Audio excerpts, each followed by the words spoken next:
ආයුබෝවන් අද මං ඇවිල්ලා ඉන්නේ පේරවගා භූමියකට අවුරුදු 1.5ක් 2ක් වයස ඇති පේරවගා භූමියකට. මේක තියෙන්නේ නිකවැරටිය හැලඹ ප්‍රදේශයේ තියෙන්නේ වගා භූමියක්. මේ වගා භූමියේ ගොවි මහත්තයා කතා කරලා වගාවේ අස්වැන්න මදි ගොඩක් මල් පිපුණාට අස්වැන්න මදි යම් ගැටලුකාරී තත්ත්ව වගාවේ තියෙනවා. ඒ ටික කොහොමද කළමනාකරණය කරගන්නේ කියන එක ගැන කතා කරේ. ඊට පස්සේ තමයි අපි මේ වගා නිරීක්ෂණයට පැමිණලා ඉන්නේ. ඒකම තමයි මම අද මේක ගැන පොඩි වීඩියෝ එකකුත් කරන්න හිතුවේ. වගාව තුළ ඇවිදගෙන යනකොට නිරීක්ෂණය කරනකොට මට දක්නට ලැබුණා විශේෂයෙන්ම පොස්පරස් උණතාවයක් තියෙන ලොකුවට වගා භූමියේ. ඊට පස්සේ ගස්වලට අවශ්‍ය ජලය ප්‍රමාණය මදි, ලබා දෙන ජලය ප්‍රමාණය මදි. ඒකට ගැටලුකාරී වෙන්නේ මේ පොළව වැලිමය පස් ප්‍රමාණයක් තියෙන වැලි අධික, ඒ කියන්නේ වැලිමය වැඩි පස් එකක්. එතකොට ඒකෙන් ජලය සරණය වෙන්න පුළුවන්, වාෂ්පීකරණය වෙන්න පුළුවන්, වාෂ්පීභවනය වෙන්න පුළුවන්. ඒ ගැටලු වෙනවා.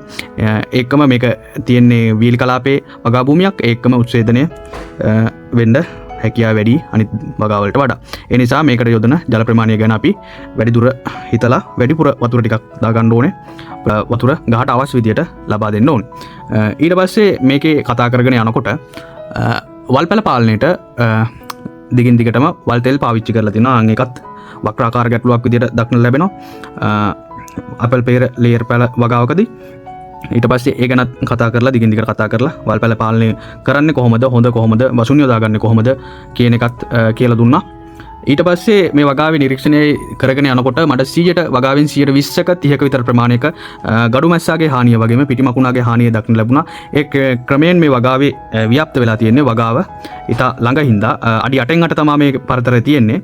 නිසි පරිදි කප්පාදුවක් වෙලා නැති නිසා ශාක යා වෙලා තියෙනවා හැමතැනින්ම. එතකොට ඉක්මනට දිලීර හානි වගේම කෘමි හානි පැතිරීම වේගවත් වෙනවා.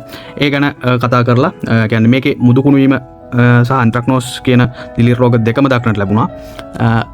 ඒකෙදී වෙලා තියෙන්නේ නියමිත විදියට අස්වනු මේරීමට ලක්වීමට පසු අස්වනු නෙලීමේදී සිදුවන අයහපත් ක්‍රියා නැතිනම් යම් ගැටලුකාරී තත්ත්වයන්. එතකොට ඒකටත් පියවරක් විදියට ටැග් සිස්ටම් එකක් හරි අංක යෙදවීමක් හරි යොදාගෙන බෑග් කළමනාකරණය කරගෙන නිවැරදි කාලයේදී, ඒ කියන්නේ ගෙඩියට බෑග් එක දාන්න පුවක් ගෙඩියක සයිස් එක ප්‍රමාණයේදී බෑග් යොදන හැටි, බෑග් එක අසුන් කඩන හැටි ඒ සියල්ල කියලා දුන්නා.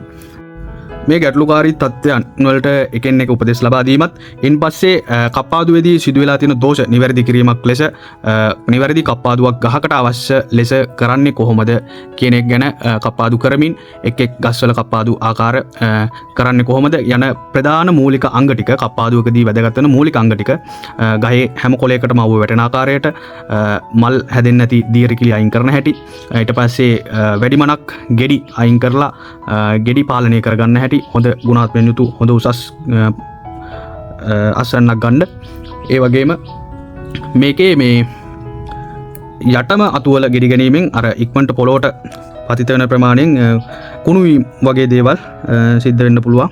ඒ ටිකත් අයින් කරගන්න. ඒ කියන්නේ ගහේ කඳේ ඉඳන් පොළොව මට්ටමේ ඉඳන් අඩියක් අඩි එකමාරක් ඇතුළත තියෙන සියලු අතු ටික අයින් කරලා ගහේ හැම කොළයකටම අවුව වැටෙන ආකාරයට කප්පාදු කරගන්න ආකාරයත්, ගහේ උස පාලනය කරද්දී මැද අතු අයින් කරන ආකාරයත් මනාව කියා දීලා උපදෙස් ලබා දීලා මාසයකට වතාවක් පලිබෝධ පාලනයත්, දිලීර නාශක දිලීර පාලනයත් කරගන්න ආකාරය වගේම ශුද්‍ර පෝෂක සහ මා පෝෂක කියන දෙකම ශාකයට වැදගත් කියන එකත් ඒක ලබා දෙන ආකාරات දියර පොහොර හා කැට පොහොර ආකාරයට ලබා දෙන ආකාරයටත් කියලා දීලා වගාව ඉහළට අරයන්ට අවශ්‍ය තාක්ෂණික දැනුම ලබා දුන්නා. ඔයාලගෙත් මේ වගේ ගැටලුකාරී තත්ත්ව තියෙනවා නම් මේ ආකාරයට ක්‍රියා කරන්න,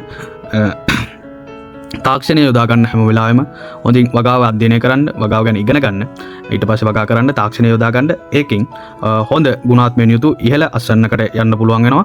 ඒ වගේ ඉහළ අස්වැන්නකට යන්න කියලා සුබ ප්‍රාර්ථනා කරමින් මේ වගේ පේර වගාව සම්බන්ධ තාක්ෂණික වීඩියෝවක් සමගින් නැවත හමු වෙනතුරු ඔබ සියලු දෙනාටම ස්තුතියි.